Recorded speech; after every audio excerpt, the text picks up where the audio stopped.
And Robin, I'll let you take it away. Thank you. I'm excited to be here too. I love to talk about Feng Shui and teach you things you can use right away in your own home. And tonight we're going to talk about how to use Feng Shui for better sleep. So I have a screen share I want to do with you. I have a really short PowerPoint because it's easier for me to explain things with some visuals. So I'm going to, let's see, share my screen. There we go. So what I want you to think about is how much time that you spend in bed. You spend a third of your life in bed. So if you're already 30 years old, you've spent 10 years in bed. 10 years in bed, and that's a lot of time to spend in one space. It's really important that you have a great restful bedroom, because when you get a good night's sleep, when you get the rest that you need, then your health is good. When you don't get a lot of sleep, you can get, physically sick or mentally sick. And you know what the stressful year has done to you already. So we want to make sure you point your bed the right way. There's one thing you take away from this tonight is point your bed the right way. We all have 4 positive sleeping directions and 4 negative directions, and that's based on the year that we're born and our gender. And I have a chart on my website, which we'll take a look at, so you can look up your best directions so you can utilize them at home. What you want to do to figure out which way your bed is right now is stand at the foot of the bed with a compass or a compass app. There are free compass apps you can get for your phone, and point the compass at your pillow, and that will tell you what direction you're sleeping. If the compass says west, that means you're sleeping west. And if west is one of your good directions, that's great. But if it's not one of your good directions, then you would need to move the bed. Now, you're either going to be in one of 2 groups, the East group or the West group. And we could call this group A and group B if we wanted to also. You have a quad number. It's either going to be 1, 2, 3, 4, 5, 6, 7, 8, or 9. And your best directions are determined by your quad number. And when we take a look at the website, you'll see what your quad number is, and you'll see what your best directions are. And that's it. We'll go through it. We'll hit the website in a minute, but it's at fengshuidiva.com, about Feng Shui, tips and articles, and your best sleeping directions. Really easy to get to. So if you are a couple, you might have the same best directions, or you might have opposite directions. So you might both be in the East group, or you might both be in the West group, or one of you might be an East group person, one of you might be a West group person, and that means one of you is going to be sleeping in a negative direction. So we want to make sure that's the least worst direction. And I have the least worst direction on the website, which we'll get to. Now, I wanted to go through a couple of celebrity couples to give you as an example to how to sleep as a couple, to point the bed as a couple. This is Kelly Ripa and her husband, Mark Consuelos. They both have quad number 3. So it's just like pointing the bed for one person with them, because they have the exact same directions for everything. Now, there is a benefit that comes from sleeping in a certain direction. There's a money luck direction, a good health direction, a love and family harmony direction, and a wisdom direction. So you can work on things in your life if you want to by using your sleeping direction. So let's look at another couple. Sarah Jessica Parker and Matthew Broderick. Now, her quad number is 7 and his is 2.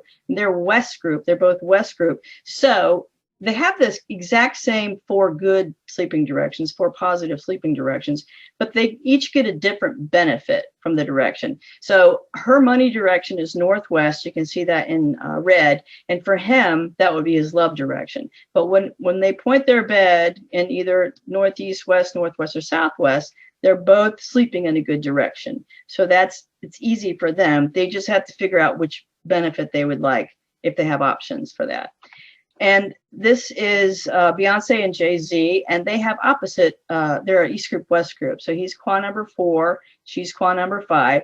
So we would want to point the bed for them in one of their least worst directions. And his least worst direction is northwest, and her least worst direction is south. So when they sleep in the bed as a couple, one of them is going to be sleeping in a negative direction, and we want to make sure it would be their least worst direction. And that's what you do if your partner and you have opposite directions. If one of you is East group and one of you is West group, that's how you do that.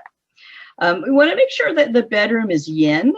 Yin and yang. Yin is quiet and dark, and yang is noisy and light. So make sure the bedroom is yin for sleep. This is not a good place for a bed to be directly under a window, but if it's the only place to put your bed in a bedroom, you would want to close the curtains at night and close your door, because chi flows through windows in through the room. Chi is always flowing through the room, but it comes through windows, and you don't want it to go across your bed. So this is a graphic of chi flowing across a bed, and the way you stop that is just to drape the window and close the door for sleeping. Bedrooms that are dark are healthier. That's because our brain, our eyes, sends a message to the brain when it's dark to the pineal gland, and that makes our body start producing melatonin, and that is the hormone that regulates our sleep and our mood. So if it's light in the bedroom, then our body isn't going to produce the natural amount of melatonin that we need. So a TV left on, if you fall asleep with a TV on, that's not good for you because your body won't produce the natural amount of melatonin you need. Or if you have a computer on that doesn't shut off, that would be bad for you also.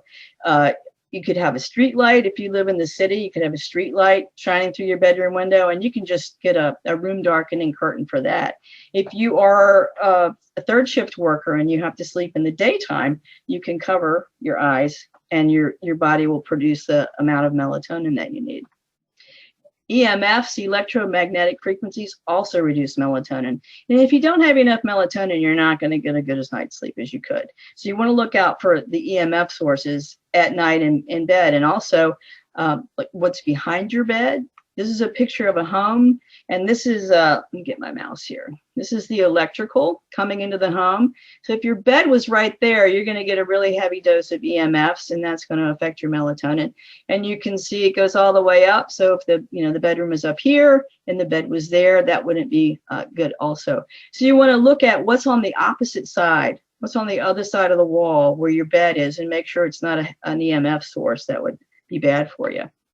And wanted to also add in, a lot of times we have our desk and a power strip, and we put the power strip under the desk and we put our foot on it. And you don't want to do that because this is a really big source of EMF. So keep that power strip about a foot away from your body, and that should be a lot better for you. That's just a picture of a meter that I use to measure EMFs. Oops, that's a recap. I'm gonna, let's see, stop that one. And I'm going to share the website so we can go get the sleeping directions. Here we go. Then this is how you get to it.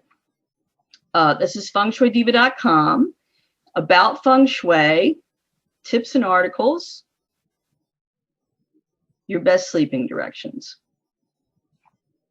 So this is the Qua chart with the Qua numbers, and each of the 4 positive directions for each Qua number, and the least worst direction. So if you're sleeping with a partner and you have to pick a least worst direction for one of you, this is the one you would use. And then you just go down, scroll down, and look for your year of birth. And let's say, we'll go back, we have alumni here. So 1971, if you're born in 1971 and you're a male, your Qua number is 2. If you're a female, your Qua number is 4. So you get your Qua number that way. And then you go back up to the Qua chart and you look and see what your best directions are. And again, you would go stand at the foot of your bed with a compass, point the compass and see what direction your bed was pointing. And that's how you would know if you were sleeping in a good direction or not. So I'm going to stop that and I'm back.